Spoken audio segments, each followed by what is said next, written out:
안녕하세요. 염색친구 윤상 원장입니다. 네, 오늘은요 천연 염색의 원리에 대해서 한번 알아보는 시간을 가져보도록 하겠습니다. 이 천연 염색약은 말 그대로 천연의 성분들이 주 원료가 되겠죠. 근데 굉장히 종류가 다양하고 브랜드도 너무 많고, 그러면 각기 다른가? 일단 원리적으로 말씀드리면 다 똑같아요. 크게 벗어나진 않고 기본적으로는 허브나 뭐 식물성 원료가 주된 메인 성분이 되겠죠. 어떠한 염색약도 대체적으로 다 동일한 성분을 가졌다고 보셔도 될 것 같습니다.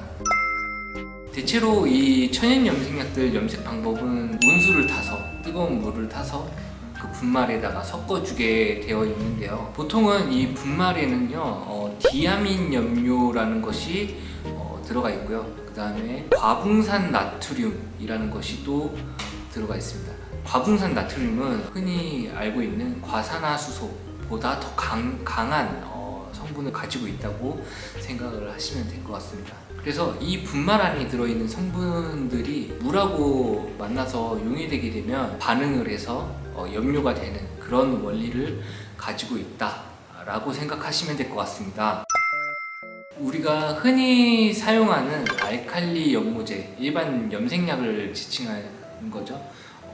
손상, 뭐 냄새, 불편할 수도 있는 그런 부분들 없애주고, 밀과 옥수수의 주성분을 가지고 케라틴과 글리신이라는 성분을 배합해서 만들어지는 그런 성분이라고 보시면 될 것 같습니다.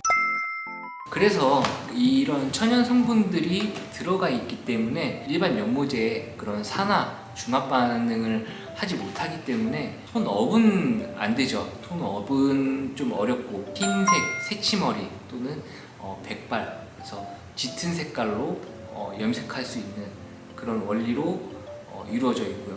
밝게 톤업이 안 되는 이유가 화학작용의 원리가 좀 떨어지기 때문에, 따라서 우리가 이렇게 천연 성분이기 때문에 장점들이 이렇게 있지만 또 단점들도 대체적으로 좀 있을 것 같아요. 설명드렸듯이 단점으로는 밝게 하는 게 어렵고, 어둡기 때문에 색감 표현이 어려워서 다양한 색감의 구성이 어려워요. 천연 염색약들은 브라운 색소 또는 오렌지 톤, 레드 톤, 그렇게 붉은 계열의 색상만을 주된 베이스로 구성이 되어 있어요. 일반적인 염색약은 이런 알칼리제에 의해서 화학 반응을 일으켜서 멜라닌을 이제 변형시키는 원리로 이루어진다면, 천연 염색은 모발의 분자 결합이 불안정한 상태로 이루어지기 때문에 완전한 염색이다 라고 사실은 볼 수는 없는 거죠.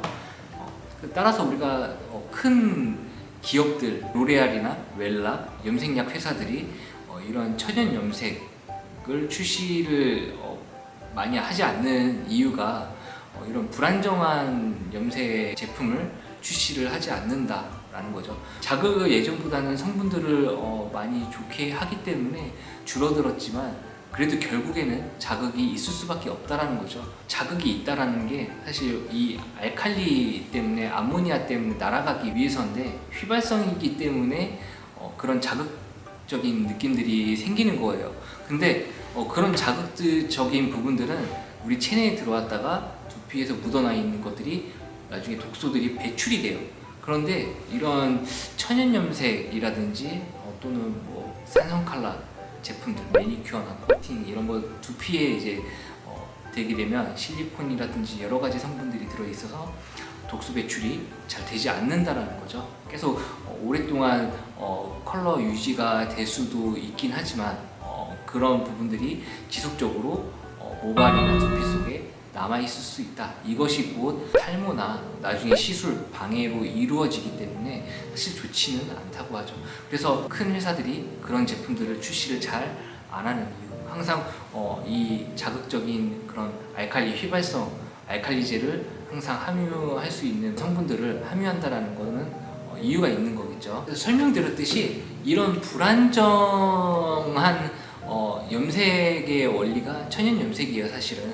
그래서 이 천연 염색이라고 하면 분자들이 모발에서 결합이 제대로 이루어지지 않기 때문에 쉽게 떨어져 나가고 물 빠짐도 있고 그런 느낌들을 받으시는 거예요. 우리 천연 염색을 하다 보면 도포하고 나서 열 처리를 하죠. 기계를 쓰거나 열 처리를 쓰게 되는데 그 열 처리를 하게 되었을 때 이 분자의 크기가 작은 상태로 불완전하게 배합되기 때문에 열을 가했을 때 색소 파괴가 일어나고 퇴색이 되고 그런 느낌들을 받는 거죠. 오늘은 이 천연 염색에 대해서 설명을 드려봤는데요. 다시 한번 정리하자면 이 염료 분자들이 제대로 결합이 되지 않는 원리에 사실 불안정한 염색의 방식이고 방법이기 때문에, 그렇다고 해서 불안전한 염색이다 라고 해서 이게 나쁘다 라고 지금 설명드리는 건 아니에요. 그러나 제가 이런 원리를 설명드리는 이유는 왜 고객님들이 이거 꼭 해나 염색했을 때, 천연 염색했을 때 이런 느낌이 있더라 말씀하시는 이유가 이런 이유 때문이라고 생각하시면 될 것 같아요. 그래서 잘못된 이론이나 방식으로서 카운슬링하고 설명드리는 것보다는 조금 더 정확한 이론을 바탕으로 설명드린다면 좀 더 전문성이 있게 느껴지시겠죠. 이게 무조건 안 좋다고만 말씀드리는 것이 아니라 그냥 원리 자체가 완벽하게 이 멜라닌을 입자로서 변형시키는 방법이 아니기 때문에 여러 가지 상황이 벌어지는 것이다 라고 이해하시면 좋을 것 같고요. 우리 일반적인 염색약들 같은 경우에도 레벨에 따라서 그런 영향을 받는 부분들이 있기 때문에 각자 상황에 두피나 여러 가지 상황에 따라서 맞는 시술을 권해주시고 시술을 하시면 좋을 것 같습니다. 네, 추가적으로 궁금하거나 문의가 있으시면 댓글이나 메시지 보내주시면 제가 추가적인 답변을 드리도록 하겠습니다. 오늘 컨텐츠 여기까지 하겠습니다. 감사합니다.